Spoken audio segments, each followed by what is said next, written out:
You checked your bank account this morning. The number looked fine, maybe even decent, but something still felt off, because no matter how much you earn, you never seem to actually get ahead. That feeling is not random. It is not bad luck. And it is definitely not because you are bad with money. It is because nobody ever taught you the one thing that actually separates people who build wealth from people who spend their whole lives wondering why they never do. And once you see it, you cannot unsee it.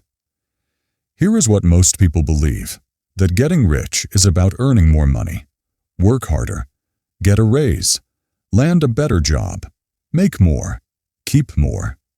That is the script most people follow. And that is exactly why most people never actually get rich.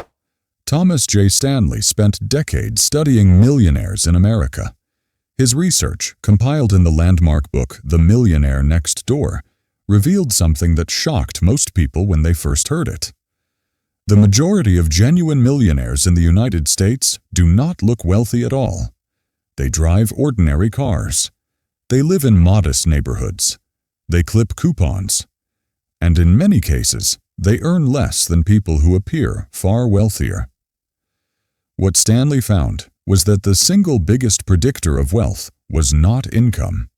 It was the gap between what you earn and what you spend. He called the people who consistently widened that gap prodigious accumulators of wealth, and the people who spent everything they earned, regardless of how much that was, he called underaccumulators of wealth. Most people reading this right now are underaccumulators, not because they are lazy, not because they are irresponsible, but because the entire consumer economy is designed at extraordinary expense to keep them that way. Think about the last time you got a raise. What happened next? If you're like most people, your life quietly upgraded itself. A nicer apartment felt reasonable. Dining out more often seemed earned. A better car made sense for someone at your income level now. This is what economists call lifestyle inflation. And it is the silent wealth killer that nobody talks about. Your income grew, but your financial position did not. Because your spending grew at exactly the same rate. You ran faster, but stayed in the same place. Robert Kiyosaki captured this in his Cashflow Quadrant framework. He described two different financial worlds that most people never realize exist side by side. In the first world, people trade their time for money. They earn, they spend, they earn again. Their financial survival depends entirely on showing up. In the second world, people own assets that generate income whether they show up or not. Their money works. They do not have to. The shift from the first world to the second is not about luck. It is not about having a trust fund. It is about one decision made over and over again, choosing to own things that grow instead of spending on things that disappear. But here is where it gets interesting, because even people who understand that intellectually still do not do it. And the reason why comes down to something buried deep in human psychology. Daniel Kahneman, the Nobel Prize-winning psychologist, spent decades studying how people actually make financial decisions. What he found is that the pain of losing money feels roughly twice as powerful as the pleasure of gaining the same amount. He called this loss aversion, and it shapes almost every financial decision you make without you realizing it. When you have money sitting in your account, spending it feels neutral. Keeping it feels like doing nothing. But investing it, putting it somewhere you cannot immediately access, putting it at even slight risk, your brain processes that as a potential loss. And so you hesitate. You wait. You keep the money liquid just in case. And year after year, decade after decade, that money sits still while other people's money compounds. This is the trap. Not ignorance, psychology.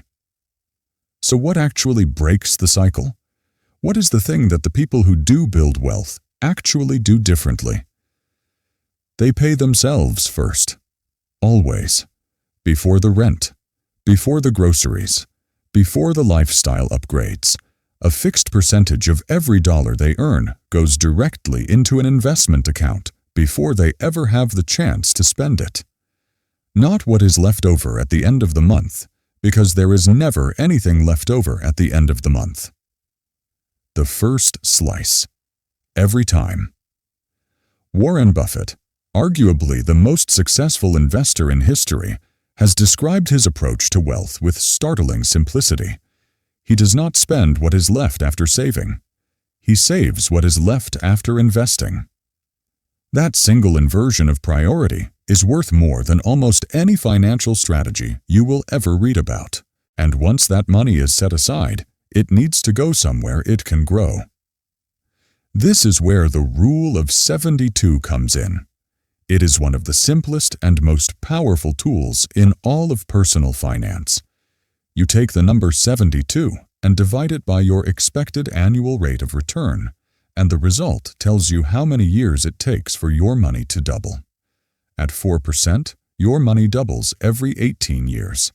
At 8%, every 9 years. At 12%, every 6 years. That difference sounds abstract until you run the numbers. If you invest $10,000 at 8% starting at age 25 and never add another dollar, by age 65, you have over $200,000. If you wait until age 35 to start, same amount, same return, you end up with half that. 1 decade of delay cost you $100,000. You did not lose that money. You simply never let it grow. This is why time is the most valuable financial asset you own right now. More valuable than your salary.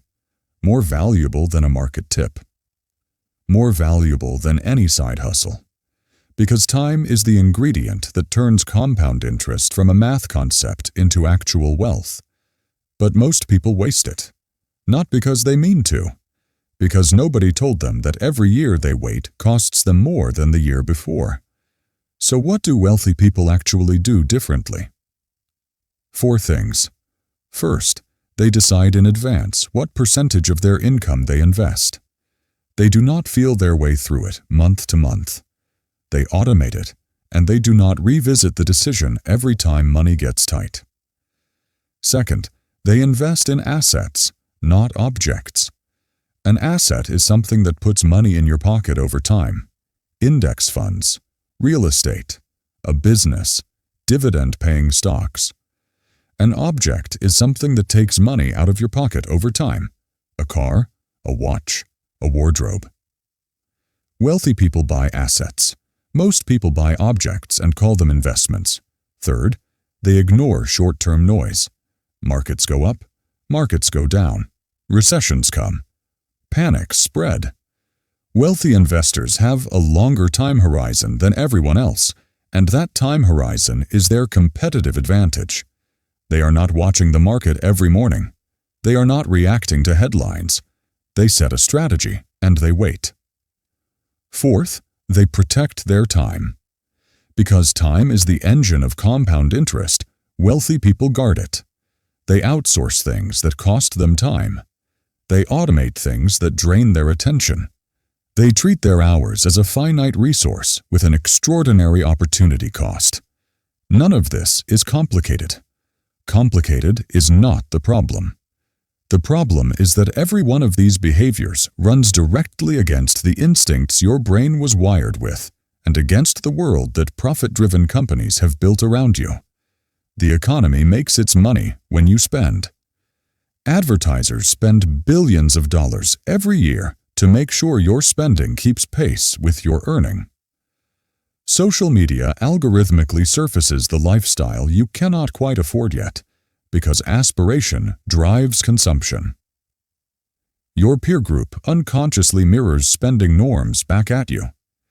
Everything in your environment is pushing you towards spending, and the only thing pushing back is a decision you have to consciously make yourself. So here is the real question. Not whether you know this. You know this now. The question is what you are going to do about it the next time you feel that pull. The next time a purchase feels earned. The next time upgrading something feels like the obvious next step. Because the people who will be wealthy in 20 years are not making a dramatic, once-in-a-lifetime decision today. They are making a small, quiet, boring decision every single month to move money into assets before lifestyle can absorb it. That is it. That is the whole thing. You checked your bank account this morning and felt a quiet unease. That feeling is not a sign that something is wrong with you. It is a signal that part of you already knows something is possible that you have not started yet. The only difference between where you are now and where you want to be is not luck, not income, not connections. It is a single habit, repeated without exception, for long enough that time does the rest of the work for you. The best time to start was 10 years ago. The second best time is today.